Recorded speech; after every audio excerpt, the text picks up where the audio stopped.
Hey, yo, it's me, Pops Van Marmalade, and you're watching the Comics-Related Madness Network. Uh-huh. So come get some. CromCon. CromCon.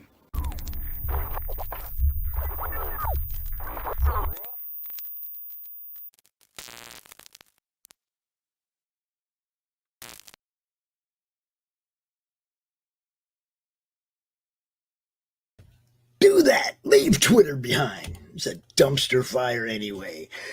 Hey, everybody.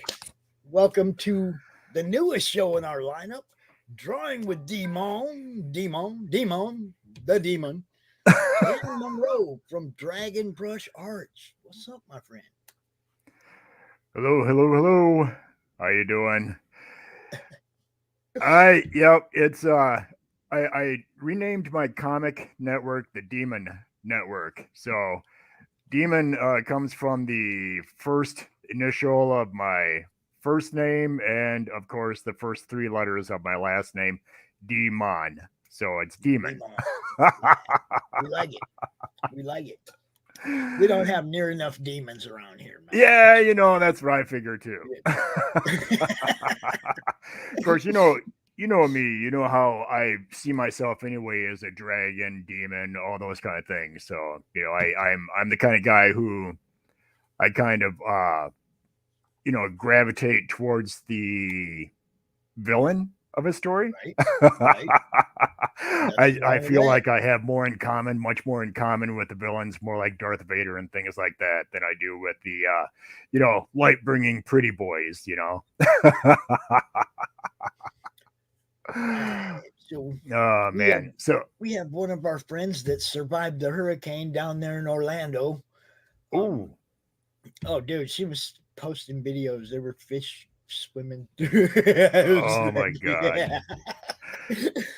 She's one of the co-hosts of Doc's show over there on Thursday morning. She's Kate in Orlando. Awesome. Welcome to Good morning, Kate. The thing is I need to stop threatening to move out of Michigan, because every time I do, unfortunately, some of you poor souls down there you get the weather. My wife and I were actually just looking into moving down to Florida. Dude. So yeah, we were actually considering it, and as a matter of fact, I was actually looking at maybe moving either to Florida or to Puerto Rico, because several years ago I fell in love with Puerto Rico several years ago, because I did a book for Hector Camacho Jr. and he wrote a book. Yep, he wrote a book about his dad. Hector Camacho, Macho Camacho. And so he wrote I have to say this. That guy was one of my favorite fighters. I remember one time watching a slowed down clip of him hitting somebody 21 times in 14 seconds. Dude, the dude was insane. He was fast. Yeah, he was. Crazy fast, man. Yeah, he was. Yep.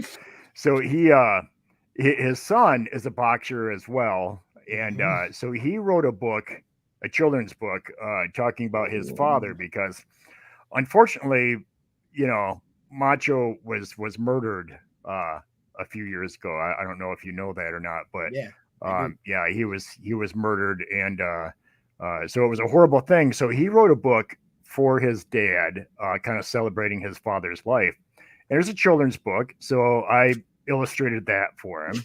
And so when it got published, we went out to Puerto Rico for the weekend to debut the book in Puerto Rico and everything. And oh my God, I just fell in love with the place. It's just gorgeous, so gorgeous out there. And, we were on the catamaran. We were going out to an island, to do some diving and everything. And there were porpoises and everything that were swimming in the in front of the catamaran and everything. It was just gorgeous. So this was probably about 6 years ago, I think, when we went out there and did that.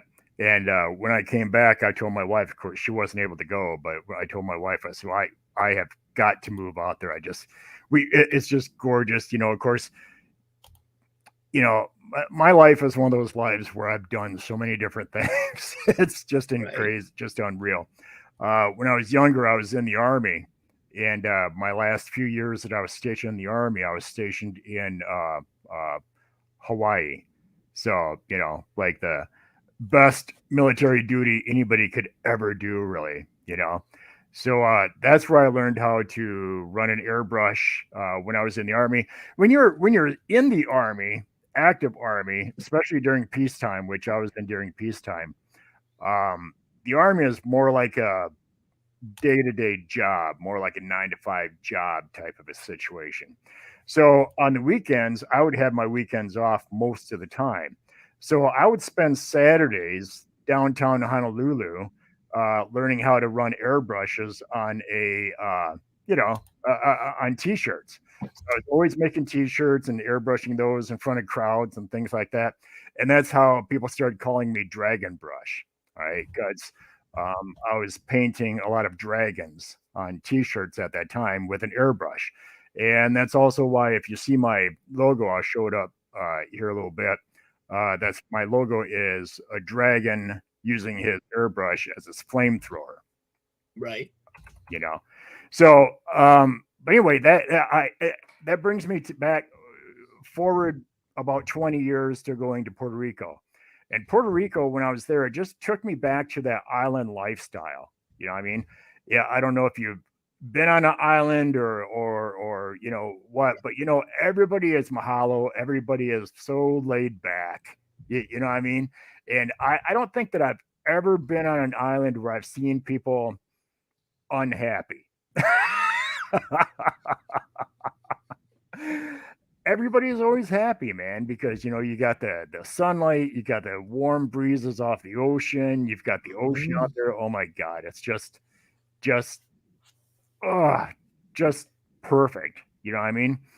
And so I've been threatening to move out to Puerto Rico for years. All right. So a few years ago, I was actually looking for a house online in Puerto Rico and everything, and I thought I found one.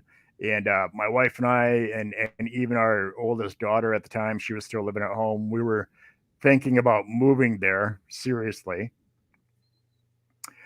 And I think that we were just about at the situation to move there when it got hit by a storm. Oh. Yeah. And so I was like, oh my God. So I'm glad, I guess it's a good thing we didn't move, right? Yeah. So then all these years later, I started thinking again, I'm like, you know what? They're cleaned up and everything from that storm. I'm sure that, because I still talk to Hector out there. Hector still lives there. Right. And so I talked to Hector and he's like, yeah, everything's fine here and everything. So we were just thinking about moving out there again. And guess what? Storm. Yeah. Major storms.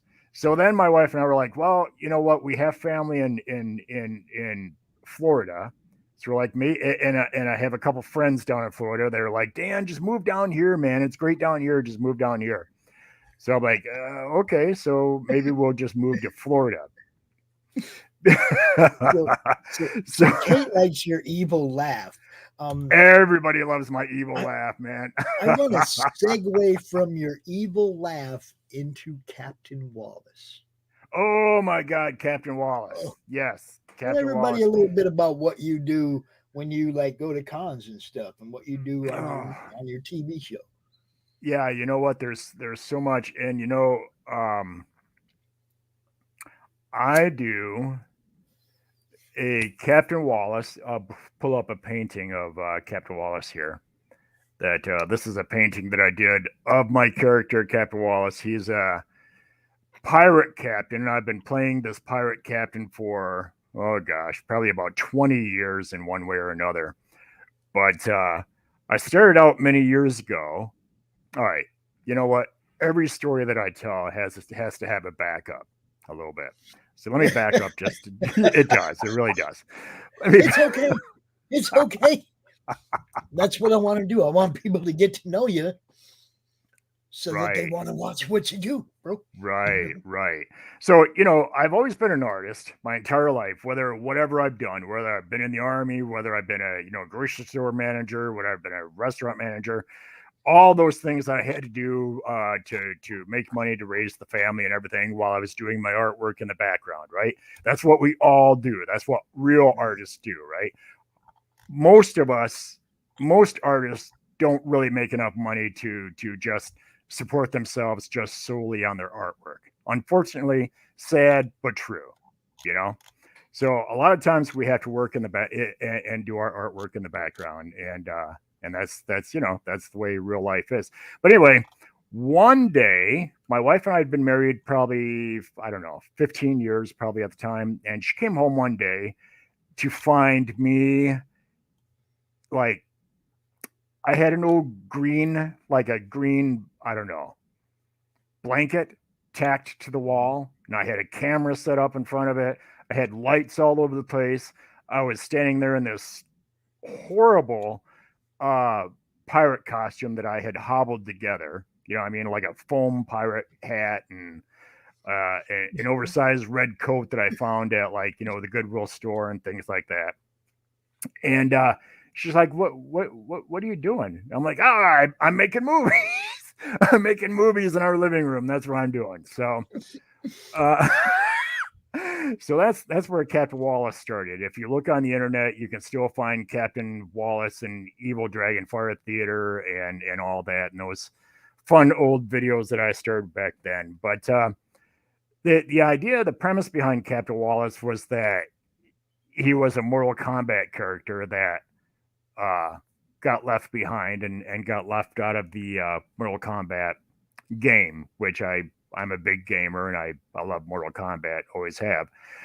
And so that's how it started out. And it started out as, kind of I don't know, kind of an adult entertainment type of a situation, nothing nude or anything like that. But I mean, as far as adult, I mean, the blood, guts, and everything was in there. So I had made those videos a few times over the years. And then I kind of put Captain Wallace to sleep for a while and just went on and did other things. And a friend of mine came over about 5 or 6 years ago, and we were talking, and I was showing him some of those old videos, and he's like, "Oh, Dan," he said, "you got to bring that guy back and everything." He said, "There's, a lot of people would really enjoy that." So I'm like, "Yeah, okay." So I did, and I started making videos and everything again, and we would go out in public and start doing, like parades and things like that. And I noticed that kids really seem to love the characters. So, to make a long story short, what I've done is I've created this character and made a nonprofit organization. We are a fully fledged 501c3 charity organization.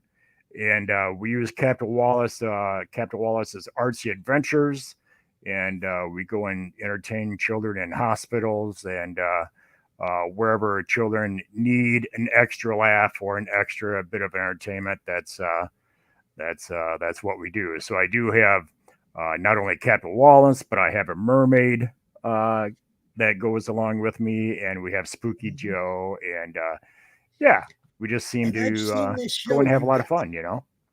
I've actually seen the show at a con. You have. You sat. Yes. Yep. You sat in the audience. I did. It's good stuff. You guys look. You guys know I'm a big fan of comic books for kids and anything that has to do with kids. And this guy has done a lot of children's books with a lot of pretty awesome people. And he's done a PBS show for kids, and he puts on a show at cons for kids. It's like, come on, man, how can you not like that? And he's also got an evil laugh. Yeah. But that's not all this guy does. What's this? Oh, Ye Gods, man. It's just, Ye Gods. Now, Ye Gods is one of my favorite projects, really, and I don't spend enough time on it. I really don't, and I need to start doing more again.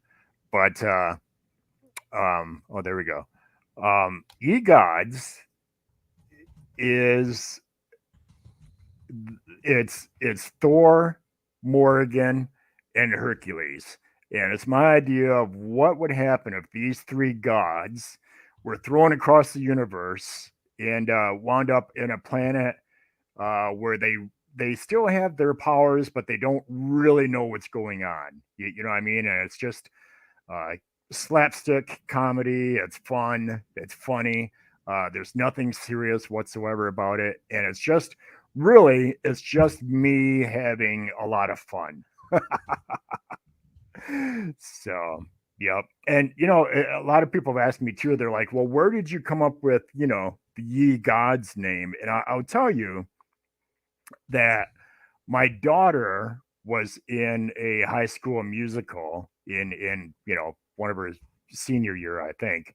But anyway, she was in a high school musical and it was The Music Man. All right. So while I was sitting there in the audience watching her in this play, her character every once in a while would come up with this "Ye Gods" thing, you know what I mean? And that was what the character just always said. It was just kind of a soft swear, kind of a situation from the 1800s, I suppose. And somebody would say something to her, and she'd go, "Ye Gods." And I was, as I was hearing that, I'm like, seeing this vision in my mind of these gods interacting and in a comical way. And I thought, that is that's hilarious. So that's how I came up with that, And here's some children's books that I've worked on here. This is the cover to Little Eddie Goes to Carnegie Hall. And little Eddie here is he becomes a pianist, and his aspiration is to go to Carnegie Hall, but he hasn't gotten there yet, I don't think, but he is a pretty big name in the Kalamazoo area right now. I do think he's making a pretty big splash. So that's a book that I did for him. There's some artwork for a upcoming project. It's Kaiju. Kaiju. Yeah. Yeah. Who you doing that with? Can you say? I can't say right at the moment because it's still in talks. We're still at the idea where we're talking and everything. But the idea is, kaiju's coming up in the Kalamazoo area and actually in the Michigan area at whole. So nice. I get a kaiju in my neighborhood. Yep. Yeah, exactly. Now, tell everybody a little bit about this one. All right, She-Orc is one of my characters, and if you come to know me at all, you'll know that I create a lot of freaking characters, man. So She-Orc is one of those characters that I've created that I love very much. She is kind of my answer to She-Hulk in a way, I suppose. Actually, I don't think I have it queued up on here, but I did do an illustration of She-Orc punching She-Hulk's face and everything. So yeah, it's a lot of fun for me. It's just me having a lot of fun. Here's another She-Orc cover. These are some covers to some comics I have going right now. Let me see here. So yeah, so it's good stuff. It's fun stuff, Let me see here. I've got here we go. Let's do this. Let's go to my website here. My website is dragonbrushart.com. And here we go. I should have probably come here in the first place. Here's some things about Captain Wallace. My Captain Wallace live show. We do a TV show. It's on the PMN network here in Kalamazoo, Michigan. And it is a kids show. And we do have kids come in to the studio, and we can interact with them in front of the green screen. And I insert all the animations and everything later. But when we bring the kids in and tell them, okay, here's the story that we're doing today, and we need everybody to have your imagination intact and come in, and we start pointing out, where we want the actions to take place, what we want them to do, how we want them to react, and they just take over. They just have a wonderful time coming in and interacting with the captain. There's Spooky Joe right there. And then here's our mermaid, Andrina. And yes, the kids just have a great time. And then, of course, like I said, we do all of this is green screen. It's all performed in front of green screen. And I put in the animations and the backgrounds later. And they just have a wonderful, wonderful time. I think it looks like so much fun. I'm telling you. Because then, like you said, you make the kids use their imagination, and then they get to go home and see on TV, and they see all the stuff that was put in the backgrounds and everything, and they're like, "Wow, look, I'm there." Yeah, you know what I mean. That's where I was when I was imagining it. It's cool. Yep, exactly. Now, can you see your screen? What's that? You see what I'm putting up there right now, Dan? There we go. Can you see what I have on the screen right now? The overlay I have up? Oh, I don't.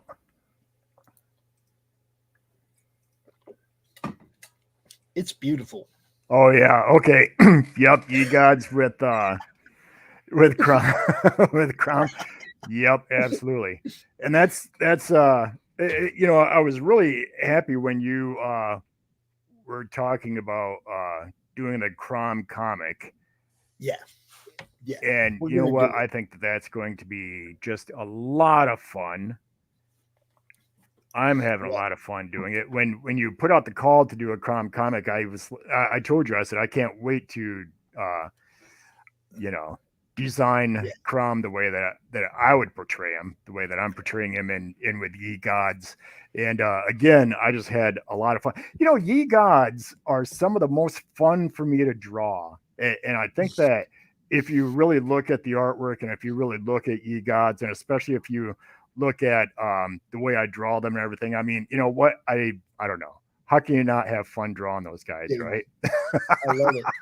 I love how the lion skin that Herc's wearing still has the paws attached to it, and they drag around behind him. And right. And the thing is with Hercules is that the way I draw him in a sense where the lion is actually a character of its own as well. You know what I mean? Right. So the lion on his back, I always picture it, kind of clawing at things as he's moving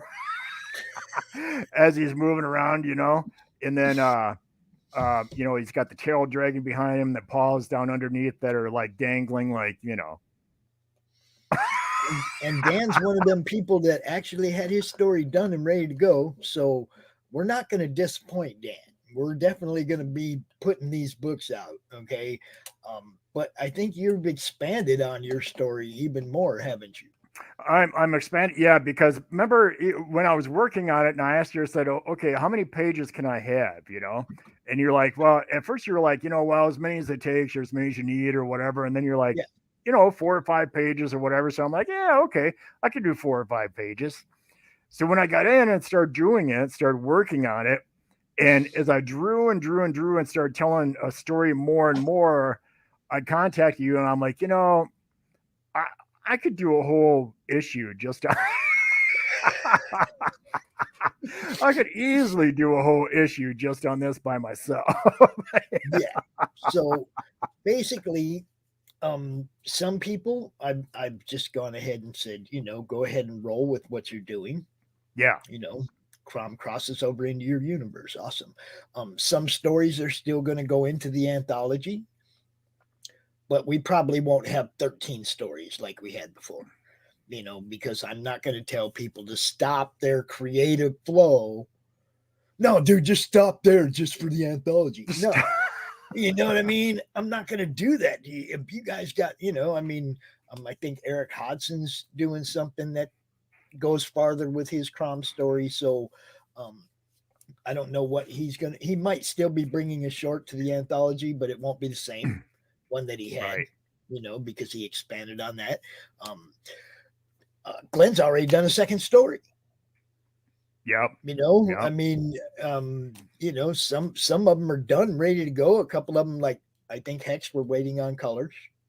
We're not sure exactly who's going to color it yet, but as far we watched him lay out the last couple pages on Sunday, so we know he's doing his. Right. We know we're going to be able to put together a few books. I'm not worried about it, but I'm kind of looking forward to you doing a whole Ye God story with Crom as opposed to some kind of condensed thing. I'm looking forward to that because you were one of the people that's like, oh, dude, I can do so much with this. Yeah. It's like, just go. Yeah, man. I mean, how could you not? I mean, it's a fun character anyway. And again, once you're able to take someone else's character and draw it in your own way and kind of take ownership of it in that way, you know what I mean? That's what the fun is. Now, here's the thing. Here's what I see a lot of.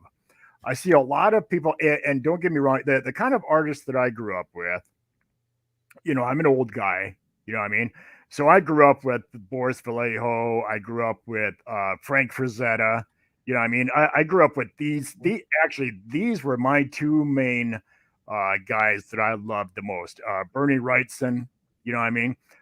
If you see some of my ink works. Yeah, why don't you go ahead and just show people what you can do, bro?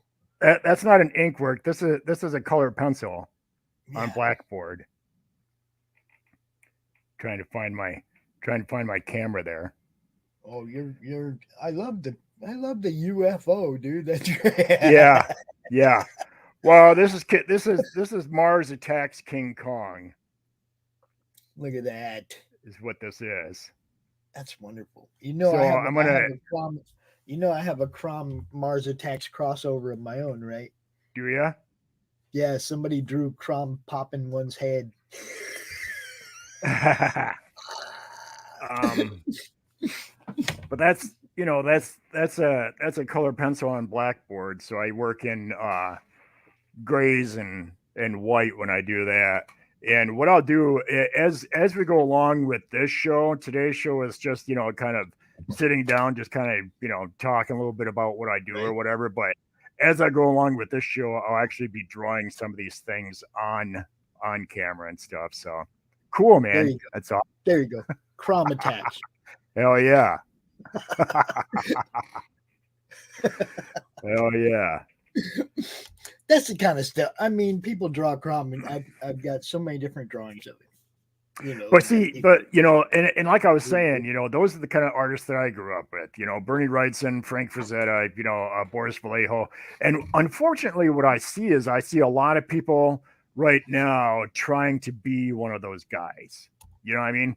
I see a lot of people trying to be Frank Frazetta. I see a lot of and it's great to be influenced by artists or whatever, but don't try to be that artist. You know what I mean? Right. So and what I mean by that is if you're going to do somebody else's character, and especially if they give you kind of free reign to do that character in your style. You know what I mean? Yes. Do it the way that you would draw it. Even if it's somebody else's character, you draw it the way that you would draw it yourself. Yeah, that's what I encouraged that when I told you I wanted everybody to do the Crom story. I wanted everybody's own interpretation of Crom. Mm-hmm. I didn't want the same Crom in every book, right? Right. I wanted you guys to show me what you would do if it was yours. Right, exactly right. And you know what the thing is that's exactly what guys like Todd McFarlane did when he took over Spider-Man. I mean, if you look at the artwork before Todd McFarlane came on, Spider-Man was still more man than anything else. You know what I mean? And what I mean by that is that he didn't really take on the aspects of the spider as much as Todd McFarlane gave him. You know what I mean? Same thing with like Bart Sears. When Bart Sears came on, his artwork is so, I don't know, so over the top muscular. It's so like everything's so balloon like in his artwork. If you stop and think about it, you know what I mean. Frank Frazetta, when he was painting, Monsters Unleashed and Boris Vallejo when he was painting Tales of the Zombie and things like that. Now I'm talking about some real old magazines. Magazines that probably a lot of people don't even know about anymore. But those guys, when you're looking at those covers were so different from the day. Back in the 1960s, 1970s, and you're having that's what made those magazines stand out to everybody. I was talking to Frank Frazetta's daughter here even a couple years ago, and I'm like, I asked her, I said, did you know when you were growing up that your dad was, as huge of an artistic, inspiration as he was? And she's like, no. She said, we didn't realize that. To us, he was just dad. You know what I mean? And I told her at that time, I said, I said, your dad was so well loved by everybody because his artwork was on all of our favorite stuff. Every bit of it. Absolutely everything that had to do with Conan, Tarzan, Call, zombies, anything like that we grew up loving, that's what he was doing. You know what I mean? So that's why we absolutely love the guy, absolutely love his artwork.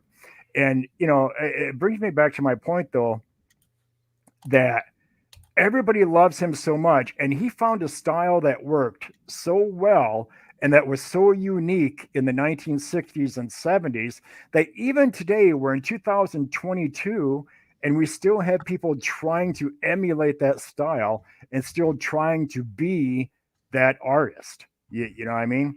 So I don't know. I just wish, though, that people would be their own artist. You know what I mean? Just do your own style. Those, I don't know. I don't even know why I went off on that rant. That's fine though. That's what I said. I want everybody to get to know you. You've been on the show a few times, but few and far between. You haven't become a presence in the madness, and you really need to be, bro. Also, everybody, he's local. He lives right down here in Southwest Michigan, like I do. I've met the man in person. I'm trying to also bring people to light that are local to us, like John Dexter from Alpha Dogs. He's local down here. Our comic book store, Buy Me Toys, down here in Elkhart, and Fanfare up there in, is it Kalamazoo or Portage? I can't remember. It's up there somewhere. Kalamazoo, it's Fanfare's in Kalamazoo. Yeah. Yeah, that's comic book store I go to. Yeah, our local stores, stuff like, to me, they're both about the same away. You got Buy Me Toys down there in Mishawaka, and then you got Fanfare up in Kazoo. They're about the same distance for me. They're both a trek. It's like neither one of them's close. Right. But I'm trying to establish a rapport with Fanfare. I already know people down there at Buy Me Toys pretty well. But right. These are some of the people that I'm going to be approaching with books and saying, hey, yo, got these. And that also works like in RJ's case, where he fulfills campaigns for people and has extra books.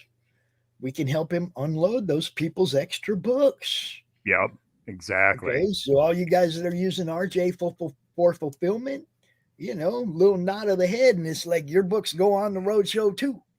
Yep.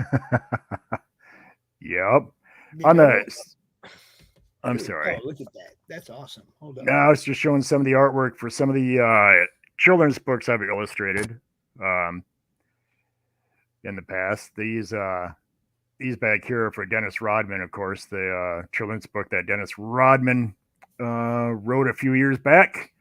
And if you don't know who Dennis Rodman is, he was a Chicago Bull. He was a Detroit Piston. He got some rings and stuff. Yep. Leading rebounder in the league like multiple years. Dude was, Yep. kind of a beast under the basket, basically. Yep. Exactly. And this is a book I illustrated for another boxer, Jesse. Gosh, I can never remember his last name. There's some other kids' books I've illustrated. This is one of my favorite illustrations here. Oh, dude, look, it's Crom. How'd he get in Yeah, there? pretty much. It kind of is, isn't it? How'd he get in there? What happened? And why is he naked, dude? Oh my God. I never seen him naked before. That's a first. This book's about 15 years old, so That's excellent. Oh my God. This is the one I did for Macho Dad for Hector Camacho Jr. This is the book he wrote was kind of depicting his dad as a superhero. And of course they live in Puerto Rico, so I had to they have the Taino are the indigenous people in Puerto Rico, so I put that on as part of his costume and everything as well. So oh yeah, this Rodman dated Madonna too. Yes, he did. Yes, he did. Yeah. The evil laugh again. Got Stephen B popping in from Bullcat Studios. What's up, my friend? He's a regular on our Sunday draw stream. Comes out and hangs out with us, draws. Awesome. Then here's a book I illustrated for Deontay Wilder, who was actually he was the other night? Yep, he did fight the other night. He was the heavyweight boxer champion, heavyweight, I don't know how you say it, heavyweight boxing champion of the world here a couple years ago. And yep, and he did box the other night as well. So yep. Then this one, here's some illustrations I did for Erica Liniak, who was a Baywatch. She was the original Baywatch girl before Pamela Anderson. And then so she wrote a book for her daughter, and I was able to illustrate that book for her. She's just a wonderful, wonderful person to work with. Absolutely wonderful. And here's some other illustrations for some other kids' books. So yeah, I've done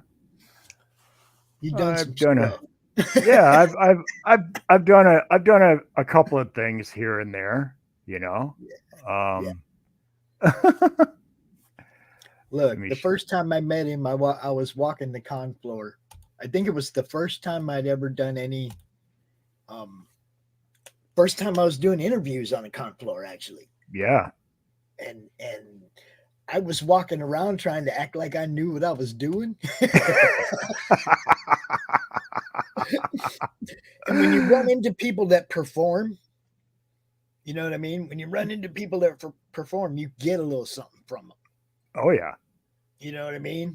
And It was like, I kind of left your booth with a little bounce in my step going forward to interview other people. It was like, you made it really fun. You know what I mean? Absolutely, man. Because the thing is when I'm at cons, I like to, that's what it's about for me. It's about having fun, and it's about showing my artwork and showing that I have fun and things like that. I sat next. I won't tell you what artist I sat next to at one con, and it may have even it even was that one. Maybe I shouldn't talk, but I'm not going to tell you who he was. But the thing is the guy. Oh God, I'm sure we've all had these where we've been sitting at a con and you have people coming to your table, and then all of a sudden the guy next to you is like, oh, wait, come back to my table. Look at what I have over here. You know what I mean? Right. And you know what? Don't be that guy. Don't do it. It's not a good look because it just puts a bad taste. Put something on your table that catches their eye and their attention. What's the word I'm looking for? don't be a hawker. Yeah, exactly. I have another word for it, but It's not yeah, a fair. Yeah, it's not a carny. It's not a carnival fair situation. It's a con. right. Have something eye catching at your table that brings people there. Have enough content that they have to stop and look. If you only got one thing on your table or everything is the same, they glance and they're gone. Yep, I exactly. know. I used to be that guy. Exactly. Okay, you got to have something there that catches the people's eye. And then when they look over, have enough content to make them go, oh, damn, it's going to take a minute to look at all this. They're going to walk over and look. Yep, exactly. If they Exactly can look right. over and they see the banner of your one title, they just saw Yep, it all. yep, They just saw it all. They're gone. yep, Put some stuff on your table, even if that means doing some collaborations with people just to help each other sell books and shit. Get with your friends. I'll give you 10 of mine, give me 10 of yours. Go put them on your table, get each other seen. Do this thing the way it's supposed to be done. Come on, yep. man. That's exactly You right. guys don't have a billion-dollar corporation marketing your stuff. Be creative. That's exactly right. Yep. you know And have fun while you're there. yeah. That's number one. I mean, just have fun. Just kind of joke with people. I joke with people all the time. I'm the kind of guy where I have this face where if I'm just sitting somewhere, people come up, but wow, the ones that aren't afraid of me, they'll come up and ask me what's wrong, and I'm like, yeah, nothing's wrong. It's just the way my face looks. I'm sorry. When the first time I seen you, and I think you were doing the man thing or swamp thing with Tinkerbell, Yeah, the man thing. Yeah, right, yeah, doing the man thing with Tinkerbell, and I walked by your table and you were busy, right? You were, head down, you were busy, and I was looking, I was like, damn, that's badass. And then I went and got somebody else and brought them back with me. right. And we were taking pictures and shit and putting them online. And then it was like, dude, I'm gonna come back later when you ain't busy. I'm gonna talk to you. You know. And we did. Then the next time I seen you, you were in full Captain Yep. Wallace gear. Had the whole team out there. What's the bony skeleton dude? I forget his name. Spooky Joe Yeah, is out yeah. there. Spooky Joe Yep. was there. The mermaid girl was there. It was so much Andrina. Yep. fun, dude. You get it. Okay, you make it fun when you're at the show, and that's what you gotta do, man. Have fun. For sure, man. That's for sure. I was going to show you. This is let me show you this real quick. Is it ink that I'm doing right now of the man thing? See, look, I'm telling y'all, Dan got major skills. Yeah. Can I request the evil laugh, Dan, at your table? Of course. Well, I don't know if you did that. You won't even have to request it. It'll just be there for free. If you did that laugh while dressed out as Captain Wallace, you might scare some kids, though. Oh, you know what? Yeah, you know what? No, the kids seem to like it though. I do tone myself down when I'm Captain Wallace, though. For the kids because you had a good show. Yeah, he could get he could be a little bit scary, I suppose. But like I was saying earlier too, that's why when you see me out in public, that's why I'm laughing and smiling a lot, which I'm quick to laughter anyway. I mean, I have I think I have a pretty good sense of humor, and I love to see funny things, and I love to enjoy laughter, and I love to be laughing and things all the time. So I'm pretty quick to laughter. You know what I mean? I mean, I've had people tell me that I'm a big intimidating guy or whatever, and I'm like, oh, I'm just a guy that draws stuff, and Yeah, I'm not trying to be intimidating. I'm just right, having fun. right. So I don't know, man, but yeah, that's some of what I do. And like I say, as we go along with this show, I'll be drawing on camera, and I'll you know, try to be talking with people while I'm doing that. The thing is that a lot of times as artists, we know that when we're drawing and everything, we forget to talk. Yeah. Because like you said earlier, your head's down and you're concentrating and you're wanting to get those next lines done. That the whole thing about line bending, because you know what, that's what we're doing, right? We're constantly bending lines while we're drawing. And there's a lot of times where you can sit down and just kind of do it and just not think about it that much, and then there's times where you have to really kind of concentrate, like when I'm doing stuff like this, it's just a ink drawing, and it's just I'm just doing it with a fountain pen, and I know the camera isn't picking it up all that great because it's articulating, but while I'm doing stuff like that, a lot of times I can just sit there and talk to people while I'm doing that and everything, because it's just like, in my mind, it's almost like muscle memory. You know what I mean? Where your hand is just like flicking your lines onto the paper. You know what I mean? Especially once you have the main image drawn and once you have it volumed out and formed out. You know what I mean? Then the rest is just fill in, right? So while you're doing your shading and your gradations, especially with like I use a fountain pen. If you look on my Facebook page, you'll see what I'm doing, because a lot of times I'll take photos of what I'm doing, but I'm using my fountain pen. It's just nothing fancy, just a regular old fountain pen. So while you're doing all your lines and your gradations and things like that, you're just kind of flicking lines on there as far, and so I can talk while I'm doing that. But then there's other times where, when I'm doing things like this, I might concentrate a little bit more with that.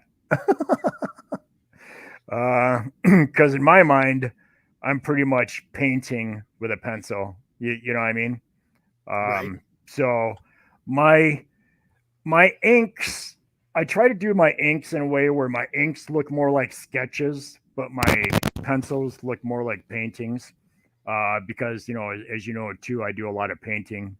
I showed my painting, my Captain Wallace painting here. That I guess I got rid of it, but no, I mean off the screen here. I mean, yeah. See, that's one of the things. Like when you're doing show prep, that's what that brand, the overlays. I just come over here and I just stick something in the overlay, and then I can just pull it up, and then after the show, just delete it if I don't need it anymore. That's awesome. That's awesome. But it's great for show prep, man, because you just put everything over here in the overlays. Do you recognize that art at all? So there's the Captain Wallace painting that I was talking about. Yeah. But that's 16 by 20 acrylic painting there. But then of course I do larger paintings as well. So yep. Most excellent. Yep. But what did you have up there that you're I say, do you recognize that art? Oh yeah. That was awesome. The first time that Glenn had ever drawn any other character in any of his Hatch strips, and he's been doing Hatch for decades. Oh wow. Hatch has always lived alone on this asteroid, right? Right. Now he's still actually alone, but that's the first time that anybody else has image appeared in a hatch strip. Right. It's me. It's like, how cool is that, right? So then, of course, I sent you the pages for his story. Right. His Crom crossover story. Crom's that's the first time any entity has ever interacted with Hatch. So and I can't wait to get this book done. And the thing is that's what we want to tell everybody too, is that everybody who's worked on the Crom book, I know that you tried to get it done earlier this year, and it didn't work out right. So, but we're taking a second glance at it. We're taking a second try at it, and this time we'll get it done. Yeah, so I mean, we know the numbers we're working with now. Not only that, but we have this other thing happening where we know it's gonna happen. Yeah. Well, the thing is, bottom line is, you need a product. You need a product out there to take around to the conventions and things, and the other things that you're doing. So that's what we want to do. So if you've worked on the Crom book, before, and if you have your story done, go ahead and send it to me, directly to me. You don't even have to bother that guy over there. Don't even have to bother Just that guy ask me over for there his email. That's all you got to do. I'll give it to He's going to do all the page layout, make sure all the stories fit together, everything. It'll be good. It'll be good. Don't worry. That's the first thing I asked Pops when he said he was putting the book together is, if who's putting the book together, and have they ever done a book before? And so don't be worried, guys. I've done like hundreds of books, even more books than I've actually illustrated. I have 38 children's books that I've illustrated out on the market right now. Some of them are for some big named celebrities, like Dennis Rodman, Erica Liniak, Kevin Sorbo. You'll recognize him from Hercules, things like that. A lot of these people have actually come on to my Captain Wallace site, and they've actually done work with Captain Wallace, and they've actually done work for Captain Wallace. So, so anyway, I've done a lot of things, a lot of different things. I've done a lot of different books. When you send me your project as a part of this project, rest assured, I'm an artist with, I've been drawing my entire life. So I'm 58 years old. So I've been creating artwork in one way or another for the past 55 years. There you go. I really have. And I've been doing it professionally for over 30 years. So I've gone out of my way to surround myself with people who I've seen result from. Yeah. Okay. Yeah. We have the professor over on the one side that does code writing and creates all these awesome freaking games that are also going to be part of what we're helping to distribute. Okay, this one's called Gods of Metal. You can create your own band and fight the big baddies, right? And you can see some of those people are just slightly off brand, right? Just slightly off brand. Okay. He has a bunch of awesome games like that. He's part of this. We have a professor, an actual professor now, working at the Confetti College over in Nottingham. That's my co-host on Mondays and runs the Sunday draw stream. And it's like, I've surrounded myself with people that are actually professionals that actually give you results. Yeah. You guys know I'm not an artist.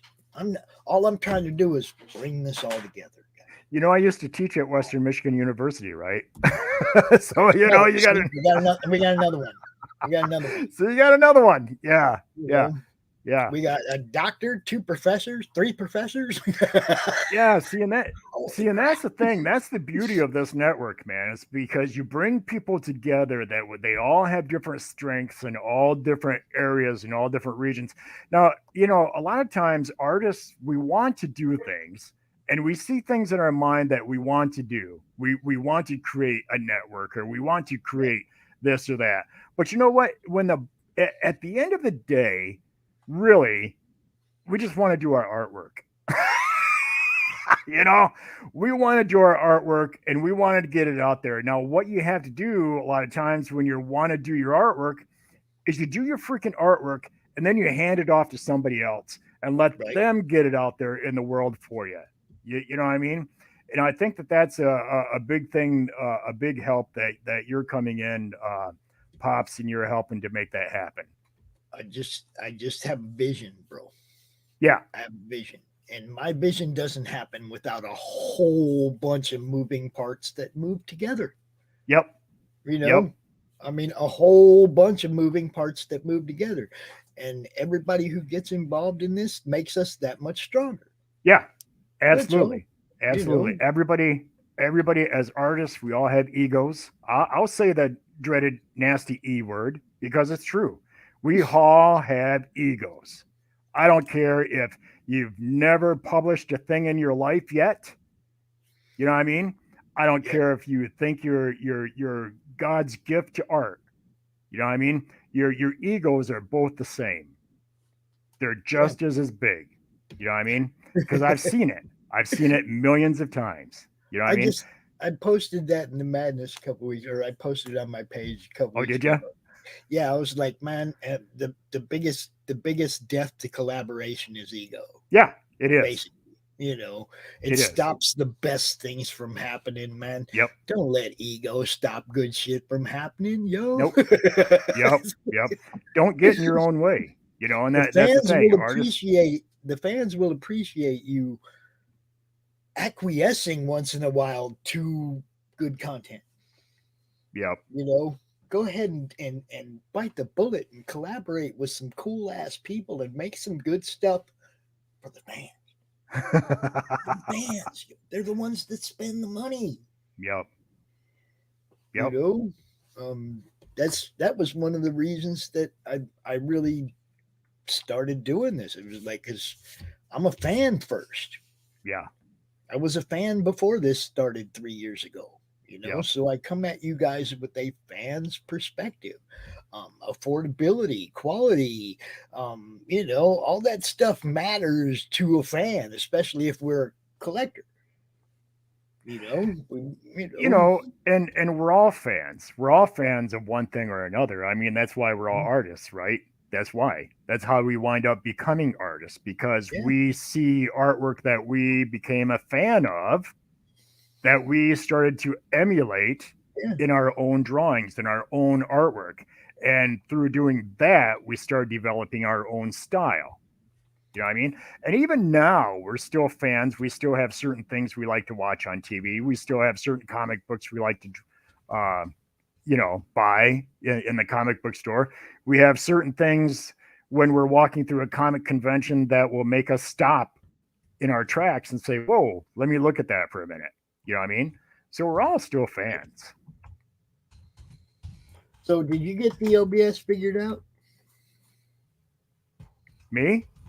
Yeah. I think so. Okay, because we do have somebody that'll help us out.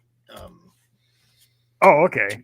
So you're good. All to right. make sure you're good to go for the next show. I do guys. Yeah, I think I'm good to go for the next show. I've been using OBS this entire through this show, and it seems to have been working fine and everything. It just, yeah. All right, cool. I think I got it. Right. That's all I want. You know, as long as we can do this, we're on 8 destinations. I want to thank everybody that's been watching. This is awesome. Next week you're going to see the man's talent, not just hear about it. Promise. You'll see my drawing talent. Yeah. That's the one I was referring to. Yeah.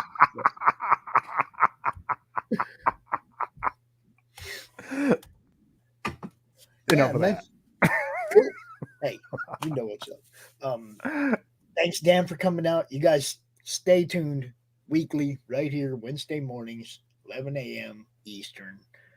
He's gonna bring you the shit, right? That's what I'm talking about. I'll bring it. And hey, thanks for watching. I'm gonna play a little comic books for kids, and I'm gonna be out of here, man. Peace.